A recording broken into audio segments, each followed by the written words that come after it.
What are your thoughts when I said to you that we were about to go run a marathon in the mountains at the Enchantments? Sounded great to me. Oh yeah? Oh yeah. Taking Mike was a no-brainer. He's been on countless adventures with me, and no matter how hard it gets, he's always there by my side. He's the most loyal friend anyone could ask for. So when I decided to run the Enchantments, he's the only person that came to mind.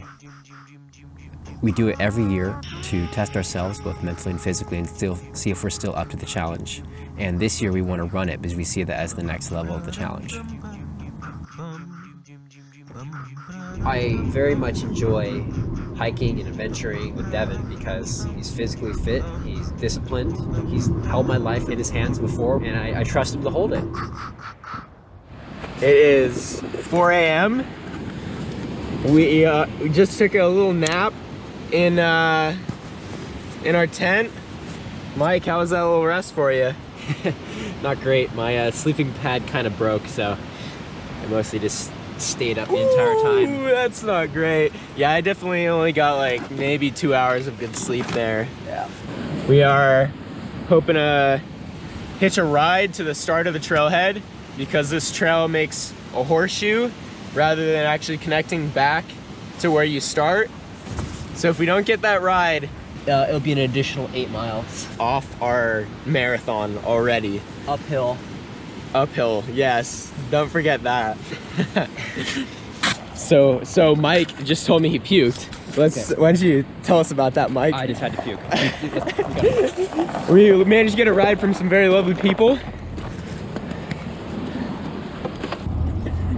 right. Mike, how you feeling? A little cold. A little cold? We're at the trailhead. Trail's right there. We're about to start running. It is time. It is time. Oh yeah. Ready for this? Marathon in the mountain, my man. Okay, enough. Ready? Enough filming. All right. And oh wait a second. We got to get the green slip. Oh my gosh. Is that from here? Yes.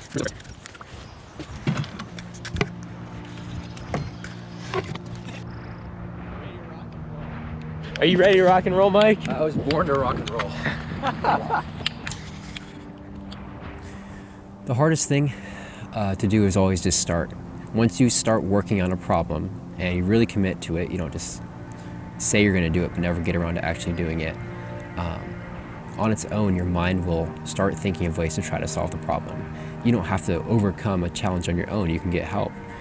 But if you never take the steps to start and go seek that help in the first place, then you're never going to accomplish what you want to accomplish.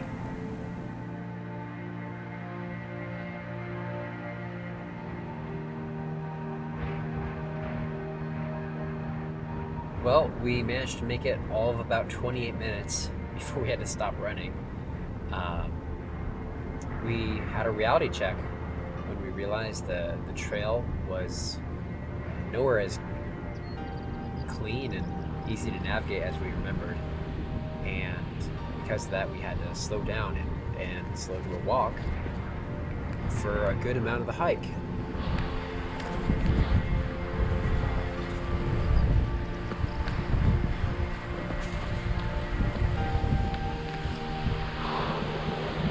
We have reached Asgard's Pass. We are now approaching the section of the trail where we no longer have marked trails, and instead we have these stacks of rocks to follow called cairns. So we're just gonna follow those up here. We have slowed down significantly, trying to avoid twisting an ankle here. I almost fell already. Whoa. This is 3/4 of a mile. Yep. And we're gonna be gaining 1,700 feet. Woo!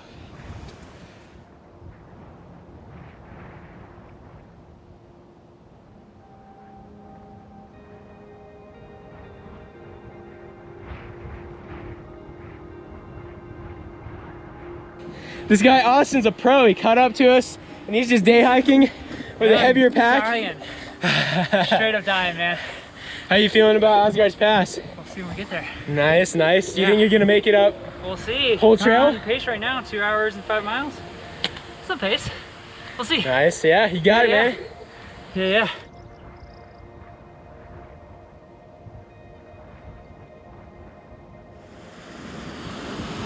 How you feeling, Mike? Little tired. Not bad, Yeah. though. I sort of bet this tastes like flour and sand. I'll bet you it tastes like oat and sand because it says oats on it. It's literally gonna taste like dust. Eat it! Just looking at it, it's gonna taste like dust. Drink some water and then mow it. I did. I don't know, man, it looks good. Looks can be deceiving.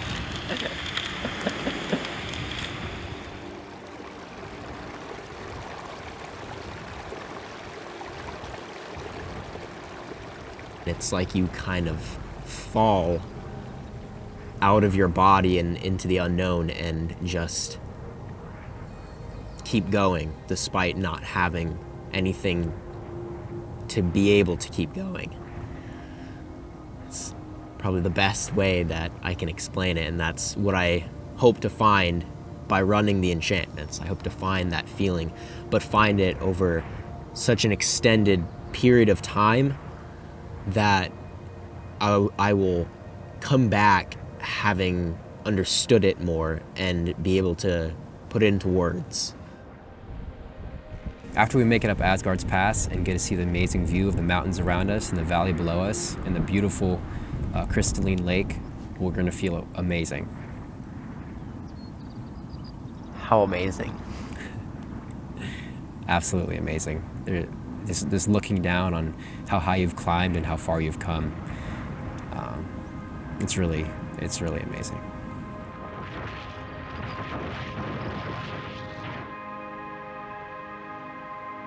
It reminds you how small and inconsequential you are in the scope of the world, in the universe, and it also makes your problems feel small.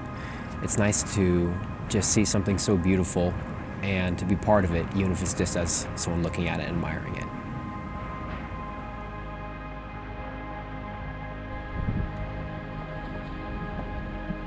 Now we're at the top of the ridgeline, and we've started to reach an area that's much easier to run, that we can actually run. And still just following cairns, mostly little stacks of rocks. The scenery is amazing. Now it's really time to get into that headspace that we talked about. When you establish a pace and a rhythm, it kind of gives you a framework with which to focus your mind and kind of block out unnecessary sensory input. It just gives you something repetitive, some structure to latch onto.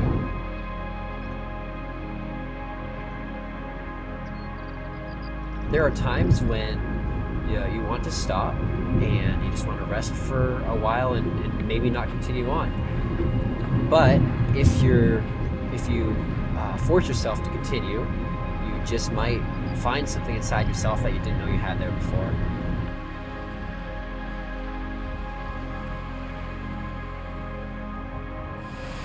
There's no changing your present circumstances, there's no changing the past. All you can do is just put another step forward. That's kind of what this run represents to me. It's just another step forward, one step forward. No matter how tired you are, just keep on running. You have to go out and try new, difficult things to add to your personal experience, to broaden your horizons, to change your perspective maybe, and to know your limits. Right now, I do really appreciate the little things. You know, just how beautiful the weather is, how amazing this landscape is. There's so much to look at. And it seems so big here, of course, but you know, it's the same anywhere. You can always find something to look at that's beautiful.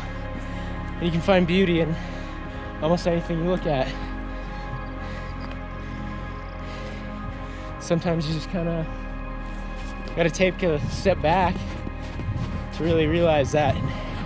It's kind of what I'm trying to do here. You know, I always try and take a step back when I can and Just let the experience flow in and not judge it. And it's not to say not to make choices, not to plan ahead. If something goes wrong, then it goes wrong. You can't stop that from happening, so just kind of gotta find a way to be happy with whatever it is.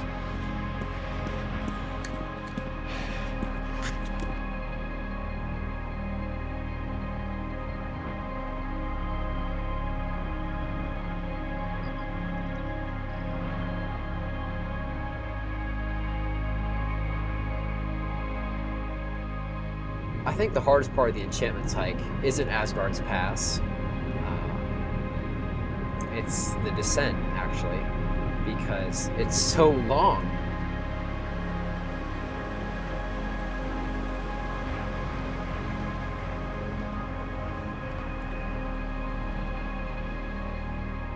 It's 1 o'clock.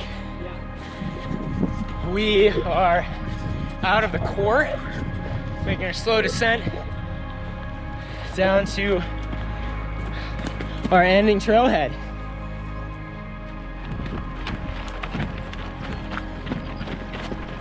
Now we've entered the killer switchback descent. Goes on for quite a ways before we get to the end of the trailhead, but we're on the tail end of the hike.